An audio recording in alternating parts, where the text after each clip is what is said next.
చేయండి అని చెప్పి కూడా వారిని కోరాం. అట్లాగే ఇవాళ వాస్తవం ఏంటి అంటే భారతదేశంలో ఇంకా ఎన్నికల సంస్కరణలు కూడా రావాల్సిన అవసరం ఉంది. ఖచ్చితంగా రావాలి. ఇవాళ ఎన్నికల్లో ఖర్చు విషయమే కానీ, ఎన్నికల్లో ప్రలోభాలు పెట్టే దొంగ మాటలు ఇచ్చి హామీలు ఇచ్చి ప్రలోభ పెడుతున్న పార్టీల విషయమే కానీ, వాగ్దానాలు అమలు చేయకుండా ప్రజల్ని వంచిస్తున్న వాళ్ళ విషయంలో కానీ చాలా విస్తృతమైన చర్చ ఇవాళ ఎన్నికల కమిషన్తో జరిగింది.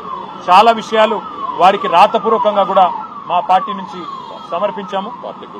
ఇంకా అన్నిటికన్నా ముఖ్యంగా వారి దృష్టికి, ఎన్నికల కమిషన్ దృష్టికి మా వినోద్ కుమార్ గారు, మా పార్టీ దాదాపు 20 ఏళ్లుగా ఒక అంశంలో పోరాటం చేస్తా ఉంది. ఎన్నికల కమిషన్ కారు గుర్తును పోలిన సింబల్స్ ఏవైతే ఉన్నాయో దాదాపు 8-9 సింబల్స్ ఉన్నాయి. ఉదాహరణకు మీకు నేను ఎగ్జాంపుల్ చెప్తాను. 2019లో పార్లమెంట్ ఎన్నికలు భువనగిరి పార్లమెంట్ సీటు మా పార్టీ 5,000 ఓట్లతో ఓడిపోయింది. ఆ రోజు కోమటిరెడ్డి వెంకటరెడ్డి గారు కాంగ్రెస్ పార్టీ నుంచి గెలిచారు. బూర నరసయ్య గౌడ్ గారు మా పార్టీ నుంచి పోటీ చేసి 5,000 ఓట్లతో ఓడిపోయారు. కానీ మా కారు గుర్తును పోలిన గుర్తు ఒక రోడ్ రోలర్ గుర్తు.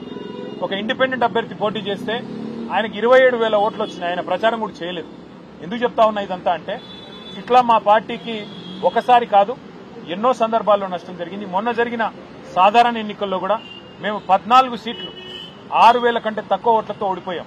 అక్కడ కూడా మరి చాలా చోట్ల ఈ chapati maker, road roller, ship, ఇట్లా 8 గుర్తులు ఏవైతే మా కారు గుర్తును పోలిన గుర్తులున్నాయో వాటి వల్ల కూడా మాకు చాలా నష్టం జరిగింది. వాటిని తక్షణమే తొలగించాలని చెప్పి కూడా ఎన్నికల కమిషన్ను మేము కోరినాము.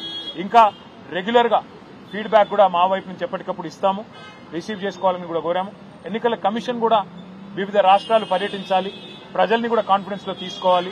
ఎక్కడికక్కడ అవసరమైతే మరి గ్రాస్ రూట్ లెవెల్లో కూడా ఎన్జీఓలతో, ప్రజా సంఘాలతో, ఎందుకంటే ఓన్లీ పొలిటికల్ పార్టీసే కాదు, ప్రజా సంఘాలతో కూడా మీరు చర్చించండి. ప్రజల వాయిస్ కూడా మీరు వినండి. అవసరమైతే దక్షిణాదిలో, హైదరాబాద్ లో, మరో చోట, మరో ప్లేస్ లో పిలిచి అందరినీ కూడా మాట్లాడించి వాళ్ళ అభిప్రాయాలు కూడా తీసుకుని సంస్కరణలు తీసుకొని రావాలి అని చెప్పి మా పార్టీ తరఫున వివరంగా చెప్పడం జరిగింది. మరి వారు అన్ని కూడా సానుకూలంగా విన్నారు. మరి ఇంకో మాట కూడా వారు చెప్పారు, మీరు ఇది మొదటిసారి కాదు, మళ్లీ రండి, ఏమైనా కంప్లైంట్లు ఉంటే కూడా తప్పకుండా రండి అన్నారు. మేము వారికి చెప్పాము.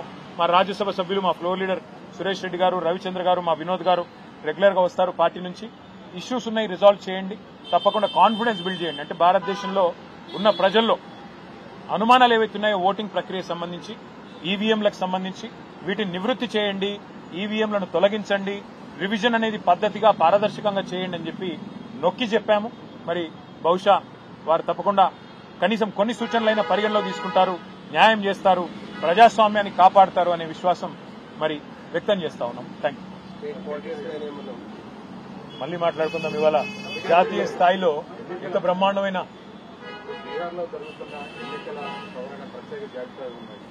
దేశవ్యాప్తంగా పెద్ద ఎత్తున అన్ని పార్టీలు ఆందోళన చేస్తున్నాయి. సుప్రీంకోర్టులో కూడా కేసులను ఈ విషయంలో ముఖ్యంగా ఇవాళ ఎన్నికల కమిషన్ దృష్టి తీసుకెళ్లి రాబోయే రోజుల్లో ఈ అంశంలో ఇతర పార్టీలతో కలిసి పనిచేయడం కానీ, లేదు న్యాయస్థానాన్ని ఆశ్రయించడం కానీ, ఆ రకంగా టీఆర్ఎస్ కార్యాచరణ ఉండే అవకాశం ఉంటుంది. ఇవాళ బీహార్లో జరిగిన దానిలో ఉన్న లోపాలు కనుక మనం అరికట్టకపోతే రేపు తెలంగాణలో కూడా జరుగుతాయి. కాబట్టి ఇదొక బీహార్లో ఉన్న రాజకీయ పార్టీల సమస్య కాదు, ఈ దేశంలోని అన్ని రాజకీయ పార్టీలు ప్రజల సమస్య. ఎందుకంటే ఇంతకుముందు మేము ఎలక్షన్ కమిషనర్ గారికి ఒకటే చెప్పాం, సార్ మీరు ఎవరైనా అనర్హుడికి ఒక ఓటు వచ్చినా పర్వాలేదు, కానీ అర్హుడు ఒక్కరు కూడా ఓటు కోల్పోవడానికి వీల్లేదు. ఆ సూత్రం పాటించండి. అర్హత గల ఏ ఒక్క వ్యక్తి, మహిళ గాని పురుషుడు గాని ఎట్టి పరిస్థితుల్లో ఓటు కోల్పోకూడదు అనే మాట వారికి చెప్తే వారు కూడా ఏకీభవించారు.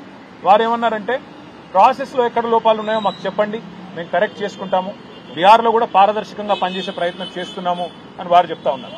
వారికి మేము చెప్పింది ఏమంటే సమస్య వచ్చినాక రియాక్ట్ కావడం కాదు, ఒక ప్రాసెస్ ఇన్స్టిట్యూట్ చేయండి.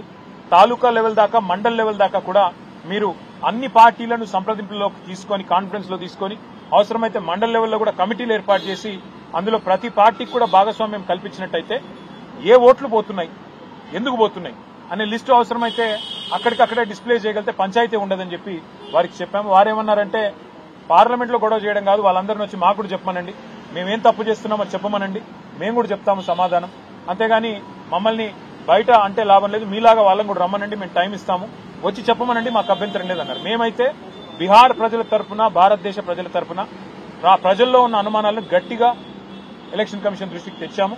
మరి వారు కొన్ని చిన్న చిన్న సవరణలు చేసుకుంటే దేశానికి మంచిది, ప్రజాస్వామ్యానికి మంచిది.